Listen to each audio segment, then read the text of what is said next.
Imagine having to take a COVID test every single day before starting work. This is just one of the many things several NFL players are willing to do instead of getting vaccinated. As teams are prepping for the start of the 2021 season, just over 50% of players have been fully vaccinated. When you compare that to the number of the general public, which as of this week now stands around 45%, that number seems pretty good. But despite the league's encouragement, there is a lot of vaccine hesitancy among the players.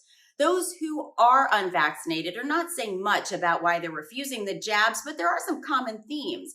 Some say they still want more information about the vaccine. Others say they're concerned it will affect their health and performance. And others just say it's a personal decision, nothing more. While the players are being given the freedom to make that decision for themselves, that is not the case for other NFL employees. Anyone with direct access to the players, like coaches, trainers, doctors, general managers, and even camera operators and security guards, must have their vaccines to come to work. Only medical and religious exemptions are allowed. As of now, all team members will be allowed to be on the field regardless of their status, but until they're fully vaccinated, players will have to continue those daily tests. They won't be allowed to interact with family and friends while they're on the road, and they will not be allowed to eat in the team cafeteria. A couple of weeks ago, we told you about hospital employees in Houston who were suing because they were being required to get the vaccine. They claimed Houston Methodist was forcing them to be human guinea pigs, and they had to be part of a medical experiment in order to feed their families.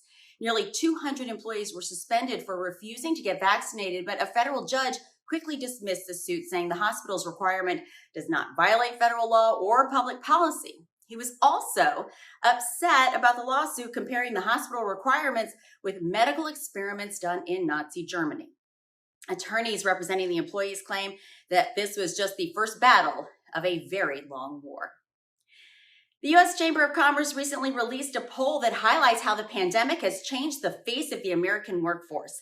The poll found that about a fifth of those who lost their jobs during COVID are now only working part-time, while 1 in 10 have become self-employed. About 60% say they're in no hurry to return to work, and 13% have used this as a reason to retire. We've talked a lot recently about federal unemployment benefits actually having unintended consequences of keeping people home.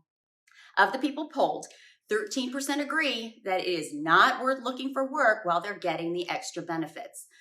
Well, there are more than 9 million unfilled jobs right now, which is a record. Nearly a quarter of the respondents say they just don't have the skills or the experience necessary to apply. Economists are calling this the most complex labor market ever, and no one can say for sure what the future will bring. For information on background screening, drug testing, and I-9, check out ABIinc.com. We'll see you next week. Take care, everybody.